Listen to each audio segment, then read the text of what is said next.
Have you ever wondered how good your van's insulation is? Well, today I'm going to find out using the FLIR One thermal imaging camera. Thanks for watching our video, and as always, if you have any questions or feedback, please pop them in the comments below. If you find the video useful, please like, share and consider subscribing. To do an effective test, I heated the van up overnight. So as you can see, it's a nice cold day of 4.3 degrees C outside and a 19.5 degrees C inside the van. Here's the insulation that we have in the walls of our van. As you can see, there's 6 centimeters made up of a solid core of polystyrene with expanding foam on either side. And in the roof, there's 2 centimeter polystyrene insulation. Here's a quick demo of the sensitivity of the FLIR One. I touched my hand on the panel for less than a second, and as you can see, the heat signature remained for some time.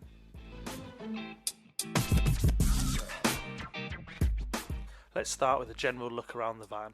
Here you can see quite a big heat signature, and this is immediately behind the heater. You can see that also the ribs of the van are letting through more heat, but not excessive amounts. I chose to leave the windscreen covers off the van for the first test, and as you can see, not surprisingly, the most heat is lost through the glass in the cab.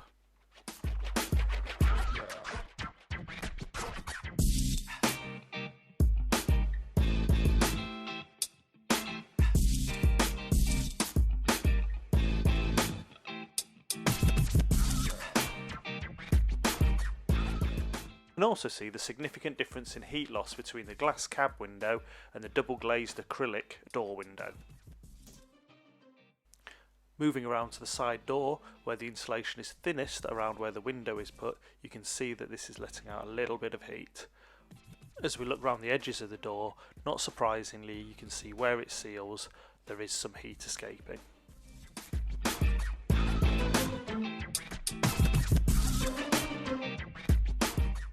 Move down the side of the van, again you can see where the rigid structure of the van is, the insulation is slightly less effective.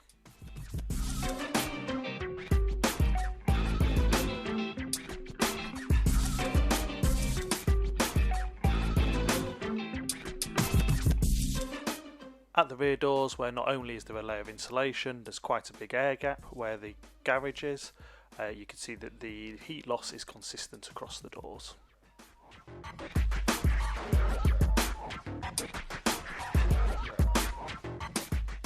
Now, having a closer look at some of the areas of heat loss, you can see that the wheel arches are areas I could look to add some more insulation.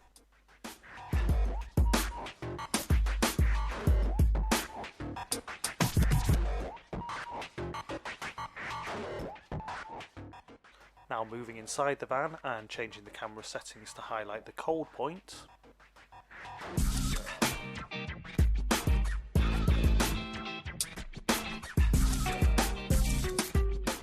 As you can see, this corroborates what we saw on the outside, that around the door we're seeing cold air get in and hot air escape.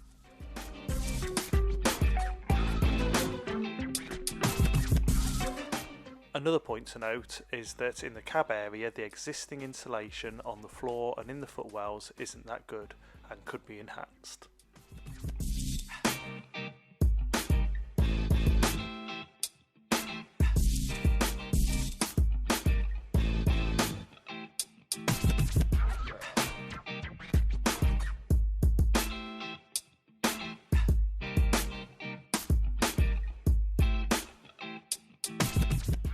So looking at the roof where you'd expect most of the heat to be lost, we've got 1-inch polystyrene insulation here, and as you can see there's very limited heat loss. The integrated permanent ventilation in the skylight is clearly visible, as is the flue from the heater. But there's no areas that I'm worried about here. Now we're going to take a look at windscreen covers and which are most effective. For this, the inside of the van was kept at a consistent 19 degrees, but as you can see, the outside air temperature was a higher 8.4. So here you can see the temperature with the external windscreen covers on. And as you can see, this is very similar to the temperature of the normal bodywork. Now we change to an internal windscreen cover, and we've left the van to acclimatise for over 30 minutes. Just for consistency, you can see the panel temperature is about the same.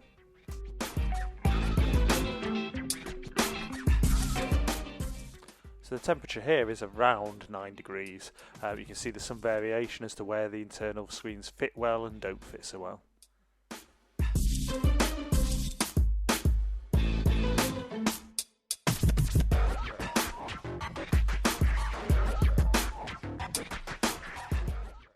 And again after a period of acclimatisation with no windscreen cover at all.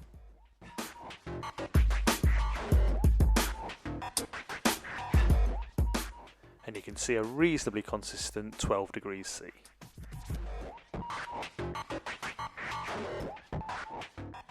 So looking at the averages, you can see that the internal screen cover saves around 2.5 degrees C, but the external cover is nearly double that at 4.9 degrees C. So overall, I'm pretty happy with the insulation of our van. There's a couple of areas I can look at, but the most important thing is to remember to put the windscreen cover on. In our next video, we'll look at our Wi-Fi booster, which helps us stay connected when we're on the road. Keep up to date by hitting the subscribe button, and you can visit us at explorevan.uk, where you can read more about us, our vans and our trips.